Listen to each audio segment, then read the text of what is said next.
마가복음 6장 30절부터 44절까지 말씀입니다. 신약성경 63면 마가복음 6장 30절부터 44절까지 말씀입니다. 이 계시의 말씀을 제가 받들어 읽어드릴 때 살아계신 주님의 음성을 들으실 수 있기를 바랍니다. 사도들이 예수께 모여 자기들이 행한 것과 가르친 것을 낱낱이 고하니 이르시되 너희는 따로 한적한 곳에 가서 잠깐 쉬어라 하시니 이는 오고 가는 사람이 많아 음식 먹을 겨를도 없음이라. 이에 배를 타고 따로 한적한 곳에 갈새 그들이 가는 것을 보고 많은 사람이 그들인 줄 안지라. 모든 고을로부터 도보로 그곳에 달려와 그들보다 먼저 갔더라. 예수께서 나오사 큰 무리를 보시고 그 목자 없는 양 같음으로 인하여 불쌍히 여기사 이에 여러 가지로 가르치시더라. 때가 저물어가고 밤에 제자들이 예수께 나와 여짜오되 이곳은 빈들이요 날도 저물어가니 무리를 보내어 두루 촌과 마을로 가서 무엇을 사 먹게 하옵소서. 대답하여 이르시되 너희가 먹을 것을 주라 하시니 여짜오되 우리가 가서 200데나리온의 떡을 사다 먹이리이까. 이르시되 너희에게 떡 몇 개가 있는지 가서 보라 하시니 알아보고 이르되 떡 5개와 물고기 2마리가 있더이다 하거늘 제자들에게 명하사 그 모든 사람으로 때를 지어 푸른 잔디 위에 앉게 하시니 때로 100명씩 또는 50명씩 앉은지라. 예수께서 떡 5개와 물고기 2마리를 가지사 하늘을 우러러 축사하시고 떡을 떼어 제자들에게 주어 사람들에게 나누어 주게 하시고 또 물고기 2마리도 모든 사람에게 나누심에 다 배불리 먹고 남은 떡 조각과 물고기 12바구니에 차게 거두었으며 떡을 먹은 남자는 5,000명이었더라. 아멘. 우리 교회 소년부를 담당하시는 우리 이요셉 전도사님께서 군복무 중에 함께 군대에서 군종 사역을 하는 군인 몇 명과 함께 우리 교회를 방문하시는 일이 있었습니다. 날짜를 정해놓고 수요일 날 저녁에 오셔서 같이 식사하고 그리고 예배를 드리는 일정이 되었기 때문에 교회에서 집사님 몇 분이 식사를 준비해 주셨습니다. 이것저것 준비해서 이제 군인들과 함께 식사를 하는 자리에서 제가 그런 인사를 그냥 나누었습니다.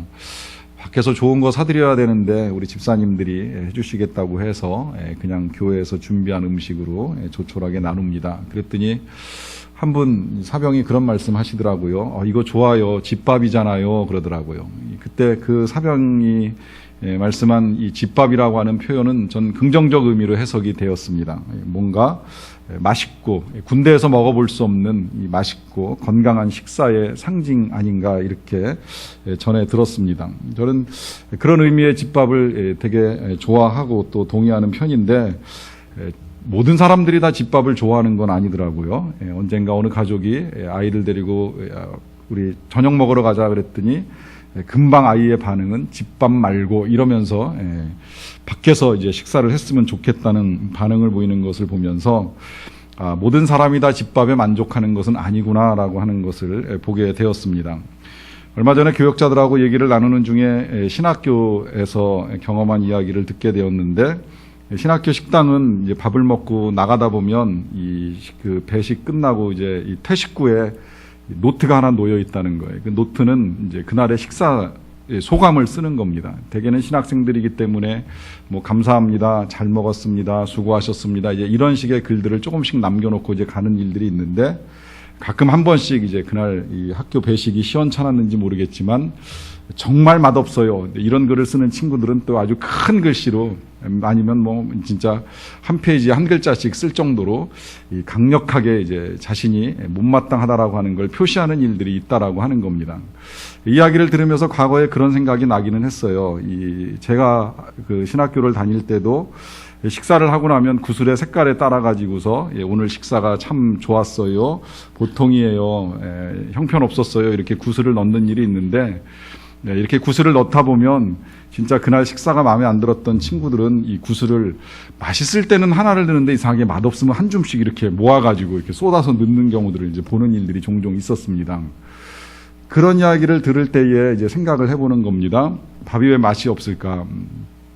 이게 여러분 사람에 따라서 이제 좀 미각이 예민해서 진짜 맛있고 맛없고를 좀 특별하게 구분하는 사람이 있고 또 사람이 배고파서 음식을 먹는다고 할지라도 정말 맛이 없으면 못 먹을 수 있다라고 하는 것까지는 저도 이제 이해를 합니다. 제가 언젠가 글을 읽다 보니까 이 어떤 가족이 이 피자집에서 창가에 앉아서 식사를 하고 있는데 지나가던 사람들 중에 엄마하고 아이가 이렇게 와서 멈춰 섰대요. 근데 행색을 보니까 분명히 거지인 것이 틀림이 없고, 이 창 밖에서 창 안을 들여다보면서 저거 하나 좀 얻어먹었으면 하는 이제 이런 표정을 하면서 서서 지켜보고 있기에, 그것을 보다가 못해서 이제 먹던 그 가족 중에 아버지가 피자 한 조각을 뜯어가지고 가서 그것을 달라고 하는 듯한 표정을 짓고 있는 밖에 있는 아이에게 가져다 주었는데, 아이가 그것을 보면서 고개를 젓더니 그러더라는 거예요. 내가 먹고 싶은 건 이런 종류의 피자가 아니라 다른 거였다라고 하면서, 배고프지만 이거 말고 이제 다른 피자를 달라 이제 하는 식의 이야기를 하는 걸 들었다는 걸 본 적이 있습니다. 물론 예민하게 우리가 이제 배고파도 내가 싫어하는 거를 억지로 먹어야 된다라고 생각을 하지는 않지만, 정말 배가 고프면 과연 우리가 음식을 고를 수 있겠느냐라고 하는 질문을 해보는 겁니다. 전 솔직히 말씀드리면 우리 교역자가 이 신학교에서 노트에 쓰여진 그 글을 보고서 이제 저한테 말씀을 전해 주실 때에 제가 제일 먼저 나온 대답은 그거였어요. 요새 신학생들이 금식을 안 하나 보다. 밥을 좀 굶어보면 그런 말 쉽게 안 나올 터인데, 여러분 혹시라도 집밥이 맛이 없고 입맛이 떨어졌다 싶으면 그냥 금식하세요. 한 하루 정도 해보세요. 뭐 좀 그거 가지고 입맛이 회복이 안 된다 싶으면 한 3일 정도 하시면 좋고요. 저는 길게 해보진 못했지만 닷새 정도 하고 나면 세상에 맛없는 밥이 어디 있습니까? 닷새를 금식하고 제일 첫 번째 먹는 한 그릇의 죽, 그것이 정말 쌀로 갈아 넣은 거 이외에 아무것도 없고 또 그거 이상 먹을 수도 없습니다. 큰일 나기 때문에 반찬도 먹을 수 없는 그 한 그릇의 죽에 간장 담겨 있는 것을 맛있게 먹을 수 있는 건 배고프기 때문입니다. 배고프기 때문에 먹을 수 있습니다.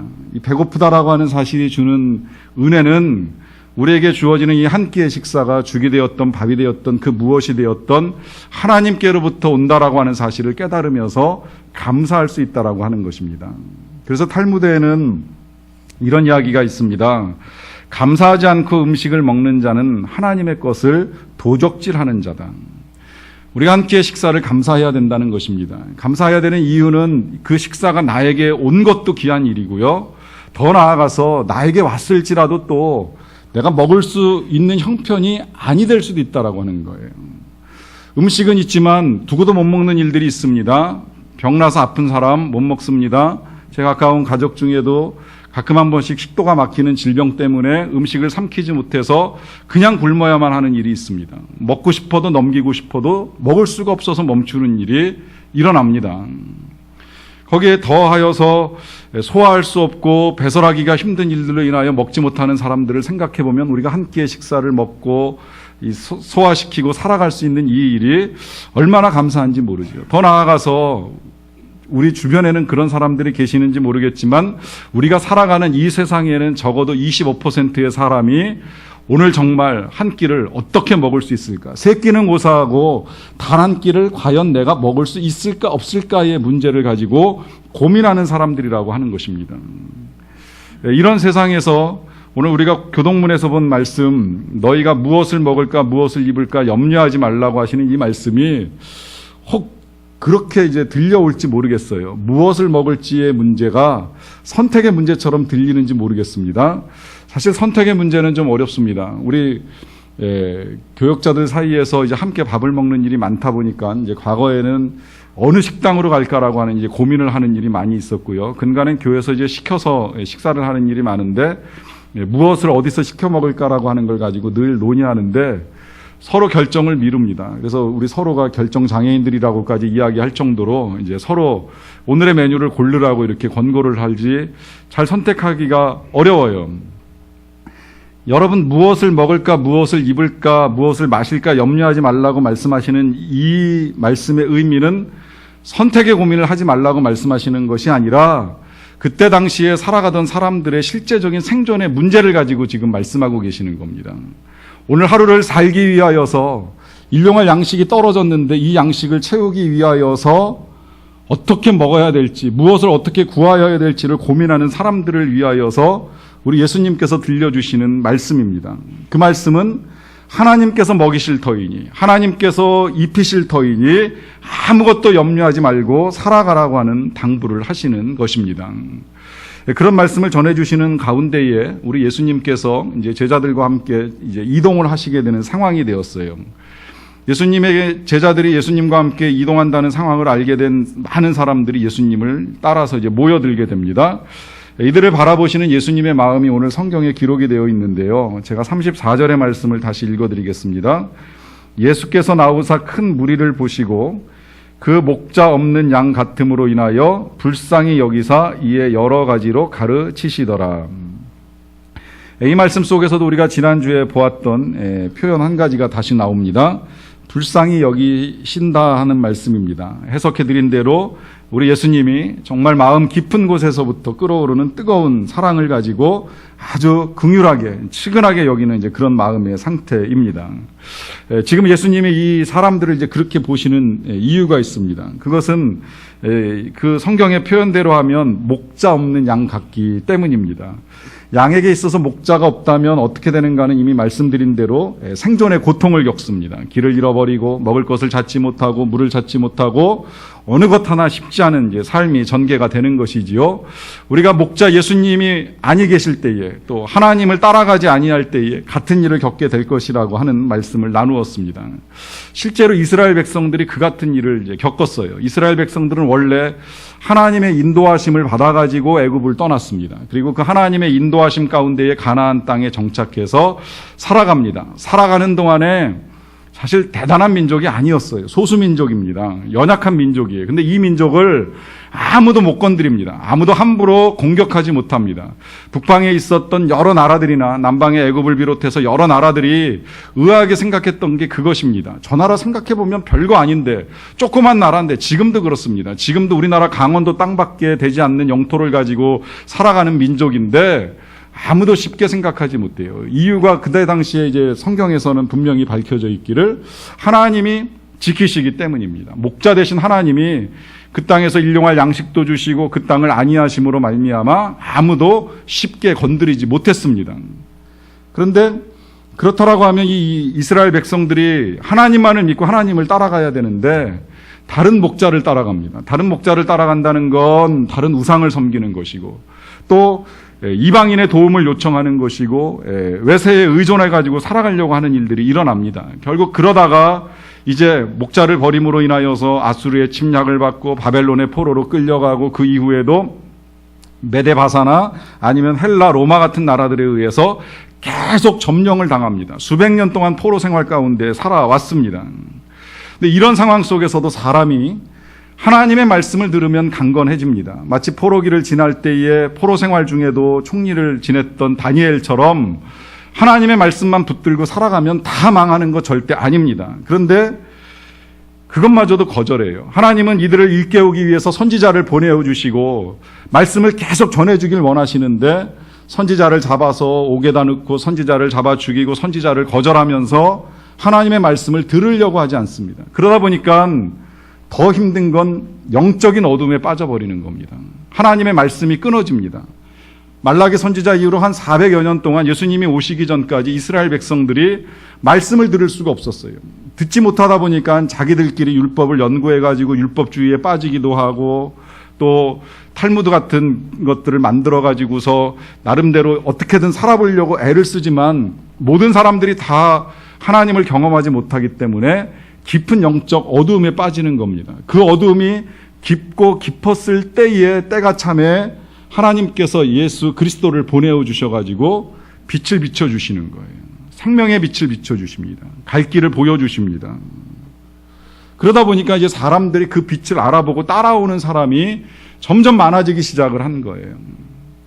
그러다 보니까 그 따라온 사람들을 바라보시면서 예수님이 불쌍히 여기는 거예요. 그동안 얼마나 헤매었는지, 이 백성이 정말 이 어둠 속에서 얼마나 고통을 받았는지를 아시니까 불쌍히 여기시고 목자 없는 양같이 살아왔음을 불쌍히 여기시고 이제 그들에게 필요한 것들을 주십니다. 사실 이 상황이 예수님이 지금 이제 사역을 계속 하실 수 있는 상황은 아닙니다. 쉬어야 되는 상황인데요. 상황을 보기 위해서 31절 말씀 하나를 더 읽어드리겠습니다. 이르시되 너희는 따로 한적한 곳에 가서 잠깐 쉬어라 하시니 이는 오고 가는 사람이 많아 음식 먹을 겨를도 없음이라. 이 말씀은 예수님이 제자들에게 하신 말씀이에요. 제자들이 지금 이제 사역을 나갔다 왔어요. 가서 전도하고 병 고쳐주고 귀신 쫓아내주고 돌아와서 예수님에게 그 보고를 막 끝낸 상황입니다. 수고한 걸 알고 있죠, 예수님께서. 그러다 보니까 너희들 쉬어야 되겠다. 아직 먹지도 못한 것 같은데 한적한 곳에 가서 좀 쉬면서 음식을 먹자. 근데 사람들이 좀 많은 걸 아니까 쉬지 못할 걸 아니까 배를 타셨어요. 그래서 배를 타고 따로 이동을 하는데 이 배가 호수 위에 띄어진 배입니다. 그래서 예수님과 제자들이 이렇게 이동해서 가다 보니까 사람들이 그걸 알아본 거예요. 저 배에 예수님도 계시고 제자들도 있다고 생각을 하면서 따라갑니다. 근데 배로 따라갈 수 없으니까 이 호숫가를 따라가지고 육지로 같이 이동을 하는 겁니다.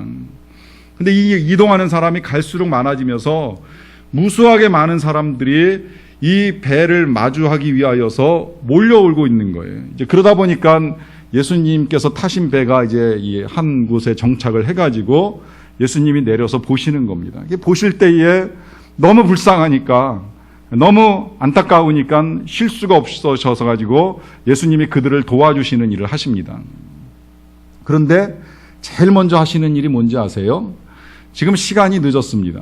저녁 시간입니다. 날이 저물 때라고 성경이 기록을 하고 있는데 이때까지 여기에 모여든 사람들이 아무것도 먹은 게 없어요. 이동하느라고 힘들고 또 말씀 듣느라고 힘들고 당장 먹여야 되는 게 제일 급합니다. 그래서 실제로 이제 먹이는 일들을 하시는데 그 일을 하기 전에 예수님께서 하신 일이 아까 우리가 읽었던 그 34절 말씀에 보시게 되면 그들을 불쌍히 여기시면서 하신 일이 여러 가지로 가르치시는 일을 하셨다는 거예요. 제일 먼저 하신 일이 먹여주시는 일이 아니라 가르치시는 일을 하셨습니다. 왜 그랬을까요? 왜 배고픈 그들에게 배고파 하면서까지 가르치는 일을 먼저 하셨을까요? 이유는 분명합니다. 우리에게 있어서 제일 먼저 먹어야 되는 건 한 끼의 식사가 아니라 하나님의 말씀이라고 하는 것 때문입니다. 우리 하나님께서 이스라엘 백성들을 이끌어서 애굽을 떠나실 때에 가나안 땅에 들어가기 전에 광야를 지나게 하신 일이 있습니다. 그 이유가 있습니다. 그 이유를 나중에 신명기에서 마지막에 정리를 할 때 이렇게 정리해 줍니다. 사람이 떡으로만 사는 것이 아니요 하나님의 입에서 나오는 말씀으로 사는 것을 너희로 알게 하려 함이라고 말씀하시면서 우리의 삶에 있어서 진짜 필요한 것은 한 끼의 식사 이전에 하나님의 말씀이라고 하는 것입니다. 그래서 우리 예수님도 이 백성들을 불쌍히 여기실 때에 제일 먼저 하신 일이 말씀을 가르쳐 주시는 일이었습니다. 이걸 알려주기 위하여 우리 예수님이 사역을 제일 먼저 시작하실 때에 40일 동안 금식을 하시고 나서 그 다음에 시험을 받으시는데 사단이 제일 먼저 요구한 게 그거예요.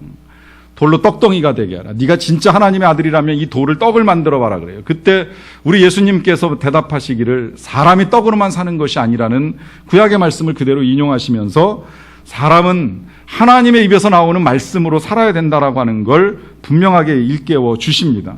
여러분, 우리의 존재의 우선순위는 우리의 영혼입니다. 이 영혼이 잘 되기 위하여 필요한 건 하나님의 말씀입니다. 이 말씀을 먹을 때에 영혼이 살아나고 영혼이 살아나야지 영혼이 잘됨 같이 범사가 잘 되고 형통하게 하시는 하나님의 은혜를 누리게 됩니다. 이 순서가 뒤바뀌게 되면 뒤바뀌어서 밥만 먹게 되고 재정만 채우게 되고 물질만 풍요하게 되면 영혼이 황폐해지는 삶의 결과들을 우리는 우리 주변에서 너무나도 많이 보게 됩니다. 그래서 우리 예수님께서 영혼을 위하여 말씀을 들려주시는 일을 제일 먼저 하시고 그러므로 인하여 목자가 없음으로 인해 빠질 수밖에 없었던 이 이스라엘 백성들을 그 어둠에서 벗어나게 하는 일을 해 주시는 것입니다. 그렇다고 해서 양식이 불필요하다는 이야기는 절대 아닙니다.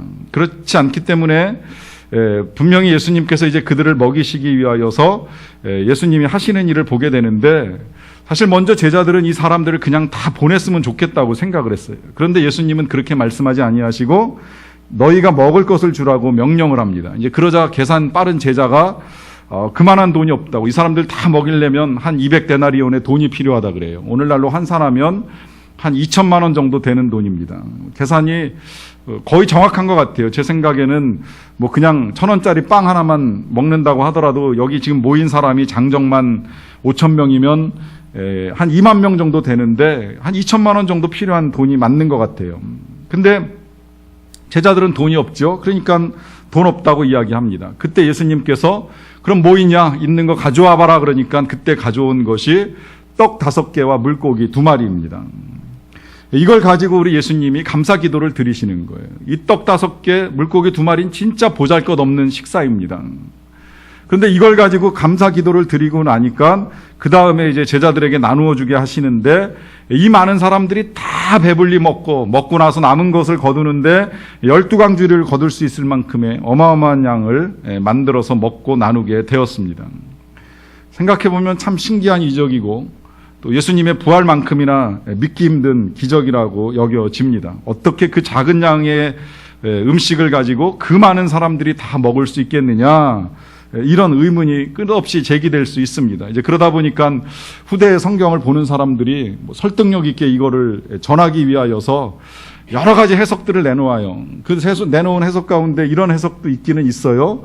처음엔 다 가지고 있지 않았겠느냐. 물론 못 가지고 있는 사람도 있겠지만 아무도 먹지 않는데 혼자 꺼내놓기도 민망하고 또 미리 준비 못한 사람들도 있다 보니까 나누어 먹는 것도 해야 되고 하다 보니 이거 불편한 거 아니냐 생각할 때 예수님이 꺼내놓으라고 했을 때에 어린아이가 이걸 꺼내놓으니까 이 사람 저 사람 꺼내놓기 시작하면서 이게 이렇게 많아진 거 아니겠느냐 하는 식의 해석을 하는 사람들이 있습니다. 어떤 면에서는 그게 더 설득력 있고 듣기에 옳다라고 여겨질 수 있을지는 모르겠지만요. 성경은 절대 있지도 아니한 일을 기록하면서 믿으라고 하지 않습니다. 오히려 그런 식으로 성경이 구성되었다라고 한다면 저 같으면 성경에서 뺄 내용도 많고 지울 내용도 많습니다. 그런데 성경은 정직합니다. 성경은 숨기지 않습니다. 더더군다나 이 기적은요, 예수님의 부활과 더불어서 마태, 마가, 누가, 요한복음 4복음서에 다 기록이 되어 있는 말씀입니다. 오히려 지난주에 우리가 읽었던 나인성의 여인의 아들을 살려주는 말씀 같으면 누가복음에만 실려 있어요. 나사로를 살려주는 기적은 요한복음에만 있습니다. 또 회당장의 딸을 살려주는 기적은 마태와 마가복음에만 기록되어 있습니다. 그런데 모든 성경이 예수님의 부활은 빼놓지 않고 다 기록을 합니다. 분명히 있었던 사실이고 가장 중요한 사실이기 때문입니다. 마찬가지로 지금 이 떡 5개, 물고기 2마리로 이 많은 사람을 먹인 기사도 역시 사복음서에 다 기록이 되어 있습니다. 그만큼 중요하기 때문입니다. 그리고 그 기록한 사람들 중에 2사람은 예수님의 제자들입니다. 요한과 마태가 예수님의 제자로 이 기적의 현장에 있었던 사람들인데 특히 요한은 성격상 성경을 기술할 때에 마태나 마가나 누가가 기록하지 못한 걸 아주 상세하게 기록합니다. 정확하게 정보를 전달해주는 특성을 가지고 있습니다. 만약에 이 기적이 사람들이 가지고 있는 것을 가지고 나누었다라고 한다면, 그렇다면 요한이 아이가 꺼내놓고 사람들이 모으니 이렇게 되었더라 할 것입니다. 그러나 요한도 말하기를 그 아이가 갖고 온 것을 가지고 하나님께 감사기도 드리고 나서 나눌 때에 분명히 이렇게 많은 사람들이 먹을 양식이 되었다라고 하는 것을 말씀하고 있습니다. 이 사건을 통해서 우리에게 주시는 메시지는 분명합니다. 그것은 우리 하나님께서 먹이신다라고 하는 것입니다. 우리 하나님께서 그 백성의 배고픔을 아시고 그 배고픔을 불쌍히 여기시는 하나님이라고 하는 것입니다. 그래서 먹여주시는 하나님, 절대 기아와 가난 속에 두기를 원치 아니하시는 하나님, 또 먹여주실 때에 먹이시되 찔끔 그냥 맛보고 허기만 면하는 수준이 아니라 다 먹고 배불리 먹고 남을 만큼 풍요하신 하나님인 것을 분명하게 말씀합니다. 그러나 이 먹이심이 단순히 우리의 육신만을 위한 양식이 필요한 것이 아니기 때문에 영혼을 위한 말씀도 주시고 또 양식도 주신다는 걸 겸하여서 지금 우리에게 전해주고 있는 것입니다. 특히 이것을 일깨워 주실 때에 우리 예수님께서 하신 말씀을 오늘 이 본문 마가복음에는 기록되어 있지 않지만 저는 이 말씀을 만약에 가르치시고서 또 떡을 나누셨다라고 한다면 분명히 이 직전에 나누신 말씀이 마태복음에 있는 말씀이라고 생각을 합니다. 그 말씀이 이제 저와 여러분들이 오늘 그 교동문으로 읽었던 말씀이라고 할 수 있을 텐데요. 그 말씀 속에서 예수님이 하신 말씀이 바로 이것입니다. 목숨을 위하여 무엇을 먹을까, 무엇을 입을까 염려하지 마라. 너희는 귀하다. 참새보다 귀하다. 들풀보다 귀하다. 하나님께서 참새도 먹이시고 이 들풀도 입히시는데 하물며 너희일까 보냐, 걱정하지 말라고 말씀하시고 나서 그 말씀이 실제적으로 어떻게 역사가 일어나는지를 보여주기 위해서 예수님이 기적을 일으키시고 그 기적으로 실제 먹여주시는 거예요. 그렇다면 거기에 모여있는 수많은 사람들은 분명하게 확인을 한 겁니다. 귀로 듣던 말씀, 염려하지 말라고 먹여주신다는 그 말씀을 그들이 말씀으로만 듣고 끝난 것이 아니라 실제로 보여주시는 기적을 통해서 몸으로 경험하는 말씀이 된 것입니다. 그렇다면 이런 의문이 제기될 수는 있습니다. 우리도 지금 듣는 바로 이 말씀, 먹이시고 입히신다는 이 말씀을 우리가 몸으로 경험할 수 있게 하나님이 먹여주시고 하나님이 입혀주시면 아니 되는가? 왜 우리는 우리의 눈앞에서 똑같이 이렇게 떡 5개, 생선 2마리가 많은 사람이 먹을 수 있는 양식으로 변화되는 것을 경험할 수 없는가라고 하는 의문이 제기될 수 있습니다. 저는 실제로 교회에서 성장하면서 그런 일들을 본 경험이 있어요. 과거에 제가 중고등부 시절에 이제 교회에서 청소년 부흥회를 하는데 부흥회를 진행하시는 이 목사님께서 예산 없는 부흥회를 시작을 하셨어요. 그러다 보니까 아이들을 저녁에 불러놓고 먹어야 되는데 먹을 수 있는 게 없었습니다. 그러자 그냥 목사님이 선생님들하고 우리 어떻게 해서든 예산을 모아가지고 뭐 이 부흥회를 해야 되지 않겠느냐라고 하면서 그때 당시에 오병이어 기적을 가지고 말씀하셨던 게 생각이 나요. 그러면서 선생님들하고 뭐 임원 학생들하고 한 푼 두 푼 모아가지고 예산을 만들어서 뭐 진짜 이제 밥 한 그릇에 그냥 간단하게 김치하고 뭐 장아찌 정도 넣고서 먹을 수 있을 만큼 나누어 먹으면서 부흥회를 했던 기억이 있습니다. 이게 제가 실제로 경험했던 오병이어 기적의 전부예요. 그럴 때에 저도 똑같이 그런 의문이 제기가 되는 겁니다. 진짜 이렇게 수많은 사람들이 동시에 한꺼번에 먹을 수 있는 양식, 먹을 뿐만 아니라 먹고 남을 수 있는 양식이 왜 우리의 눈앞에서 기적으로 일어나지 아니하는가라고 하는 질문이 생기는 것이지요. 이 질문에 대하여서 오늘 한번 우리가 다시 뒤집어서 생각을 해보는 겁니다. 만약에 정말 이런 식으로 우리의 눈앞에서 끝없는 기적이 일어난다라고 한다면 어떻게 될 것인가? 언젠가 제가 말씀을 전해드릴 때에 그런 말씀을 드렸습니다. 우리가 만약에 이 죽음이라고 하는 관문을 통과하지 않고 이 세상을 살아간다면 우리는 삶에 대한 두려움도 사라지고요. 더 나아가서 걱정도 사라지기 때문에 우리가 일도 하지 않고 게을러질 가능성이 크다라고 하는 것입니다. 마찬가지로 우리가 먹는 문제가 쉽게 해결될 수 있다라고 한다면 일도 하지 아니할 것이고 그건 즉각적으로 이제 게으름으로 바뀌게 된다라고 하는 것이죠.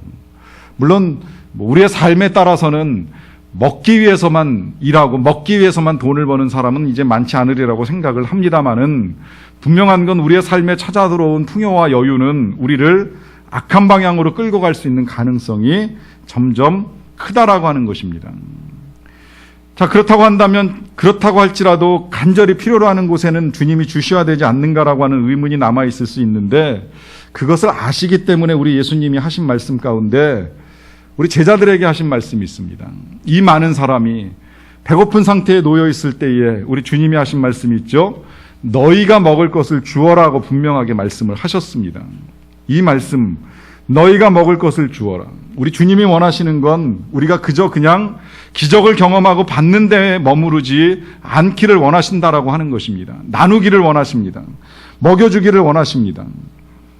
먹는 데에서만 그치는 것이 아니라 나누어 주는 삶, 그것이 하나님의 형상이기에 우리 예수님처럼 나누어 줄 수 있는 삶을 살아갈 것을 당부하고 계시는 것입니다. 나는 주고 싶은데 나누어 주고 싶은데 줄 것이 없다. 여러분, 이 기적의 출발점을 다시 한번 우리가 생각을 해봅니다. 이 아이가 예수님에게 가지고 나왔던 이 물고기 2마리와 떡 5개는 실상은요, 정말 보잘것이 없는 한 어린아이의 도시락입니다. 보리떡이라고 기록이 되어 있는데 이 보리떡은 밀도 아닌 보리이기 때문에 까끌까끌한 걸 갈아서 만든 먹기 힘든 떡이에요. 진짜 배고프지 않으면 먹기 힘든 떡 5개입니다. 거기에 물고기 2마리는 보통 성경에는 물고기 이 베드로나 뭐 예수님이 이제 잡으라고 해서 잡은 물고기는 보통 익투스라고 하는 단어를 사용하는데 큰 물고기입니다. 근데 이 아이가 갖고 있었던 건 옵사리온이라고 멸치만한 아주 작은 물고기입니다. 그 물고기 2마리가 무엇이겠습니까? 그런데 그것이 예수님께 드려지면서 기적이 시작이 되는 거예요. 작은 것을 가지고 나누기 시작할 때에 주님의 놀라운 일들이 시작이 된다라고 하는 걸 분명하게 보여주시면서 우리가 그와 같은 기적의 출발점이 될 것을 요청하고 계시는 것을 우리가 알 수 있습니다. 실제로 이와 같은 일들은 오늘날에도 정말 많이 일어납니다. 미국의 필라델피아에 있는 템플 교회에서 있었던 일인데요.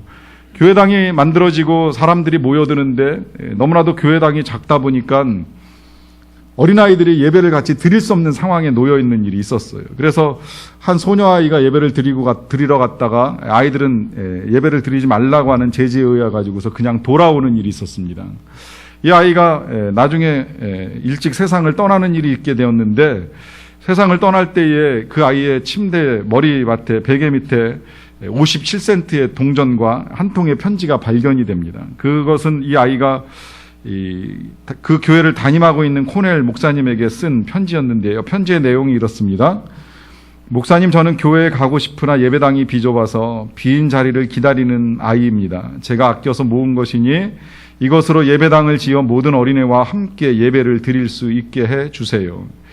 이 편지가 이 소녀의 장례식에서 모든 성도들 앞에서 읽혀지면서 듣는 사람들이 눈물을 흘립니다. 이것을 계기로 해서 교회가 예배당을 확장하고 교회가 성장하면서 사마리아 병원이라고 하는 큰 병원이 세워지고 후에는 이 교회의 이름으로 지금 미국에서 한 35번째 정도 된다고 하는데 명문 템플 대학교가 설립되는 일이 일어나게 됩니다. 여러분, 기적은 하루아침에 큰 것으로 만들어지는 것이 아니라 우리가 가진 작은 것을 통해서 시작이 된다는 거예요. 우리의 작은 헌신을 통해서 기적이 창조됩니다. 저는 그와 같은 일들을 기대하기 때문에 때때로 우리가 절기 헌금을 모으게 되면 그것을 가지고 선교지를 보내는 일을 하게 됩니다. 이번에 여러분들이 드렸던 부활절 헌금도 미얀마와 몽골 2군데를 보내면서 교회를 회복하고 교회를 세우는 일에 사용되도록 전달을 하였습니다. 그것이 어느 정도의 규모가 될지 얼만큼이 될지는 모르겠지만 그 일을 통해서 그 땅에 누군가 한 사람 예수를 믿게 되면 또 한 사람이 주님께로 나오게 되면 그것이 또 다른 기적의 확장의 출발점이 될 것이라고 하는 기대를 가지고 하나님의 말씀 그대로 이루어가고 있는 것입니다. 여러분, 주님은 우리가 나누기를 원하십니다. 우리가 전하기를 원하십니다. 여기에 더하여서 또 한 가지 우리 예수님께서 계속 먹이시지 않는 또 하나의 이유를 우리가 알아야 될 필요가 있겠는데요.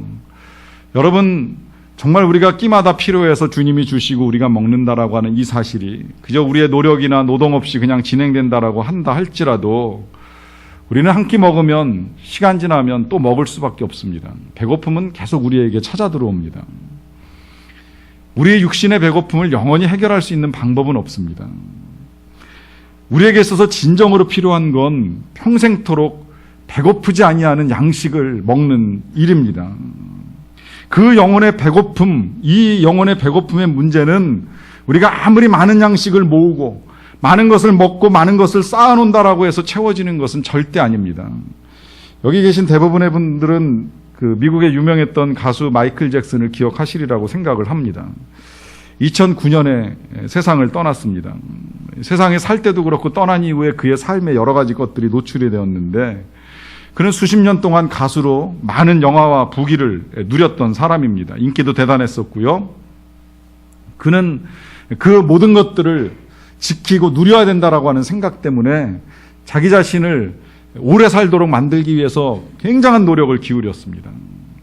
스스로는 150세까지 살아야 된다라고 생각을 하면서 항상 밖에 나갈 때는 반드시 마스크를 쓰면서 오염되지 않게 하였고요. 집에 사는 동안에도 물건이 방바닥에 떨어지거나 카펫에 떨어지면 절대 직접 줍는 일이 없습니다. 그 바닥에 있는 세균이 감염될지 모른다라고 하는 염려 때문이었습니다.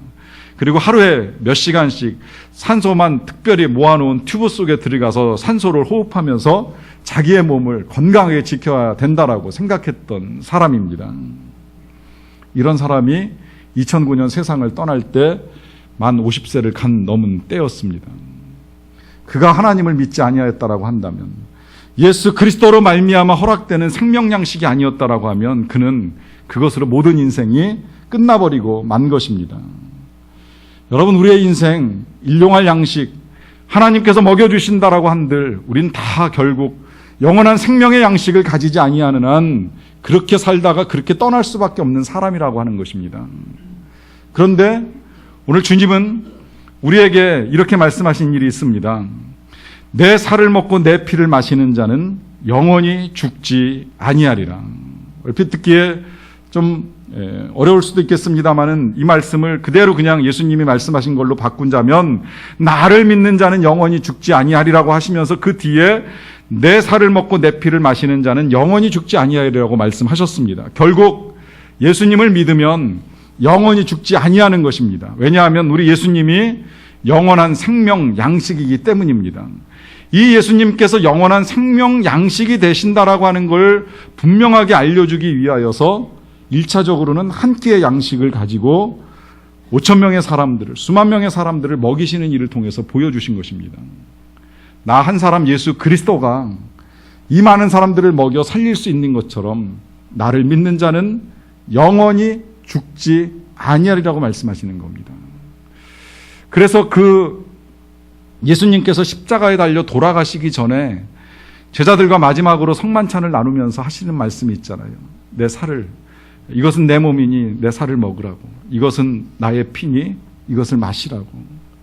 그래서 이것을 먹는 자마다 나를 기념하라고 하시면서 이것을 먹을 때에 너희가 절대 죽지 아니하리라고 하는 약속을 우리에게 해 주셨습니다.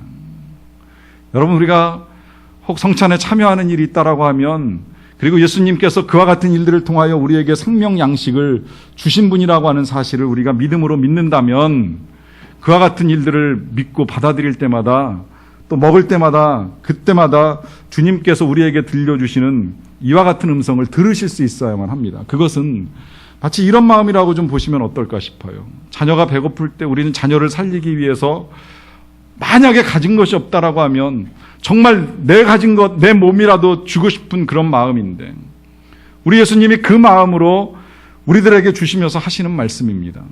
내 살을 한 점이라도 떼어 너를 살릴 수 있고, 내 피를 한 방울이라도 흘려서 너를 살릴 수만 있다면 이것을 먹고 이것을 마심으로 영생을 얻어라, 영원한 생명을 얻어라. 나는 생명 양식이라. 같이 기도하시겠습니다. 사랑의 주님께서 우리를 위하여 흘려주신 그 보혈, 또 우리를 위하여 찢어주신 그 몸으로 말미암아 우리가 영원한 생명 양식을 얻고 살아가는 하나님의 사람들이 되게 하여 주셔서 진심으로 감사드리옵나이다. 그 아들을 아끼지 아니하시고 우리를 위하여 내어주신 이가 그 아들과 함께 이 모든 것을 우리에게 주시지 아니하시겠느냐라고 하시는 말씀을 따라 주님이 우리에게 있어야 할 것을 아시고 필요한 것을 채워주시는 줄로 믿사옵나이다. 하오니 아무것도 염려하지 않게 하시고 아무것도 두려워하지 않게 하여 주시옵소서. 오직 주님만을 믿으며 주님만을 따르며 주님과 함께 이 세상을 살다가 영생 가운데로 들어갈 수 있는 우리 모두가 되게 하여 주시옵소서. 아직도 이 귀한 양식 얻지 못하여 어둠에 빠져있는 수많은 영혼들이 있사옵나이다. 이 땅에도 저 북녘 땅에도 그리고 아시아에 아프리카에 하나님을 알지 못하고 죽어가는 영혼들 긍휼히 여기시고 이제 우리에게 너희가 먹을 것을 주라고 말씀하여 주셨사오니 우리가 먹고 나누며 섬기며 이 귀한 생명의 일들을 이루어갈 수 있게 하여 주시옵소서. 예수님의 이름으로 기도하옵나이다. 아멘. 함께 찬양하시겠습니다. 하나님은 너를 만드신 분.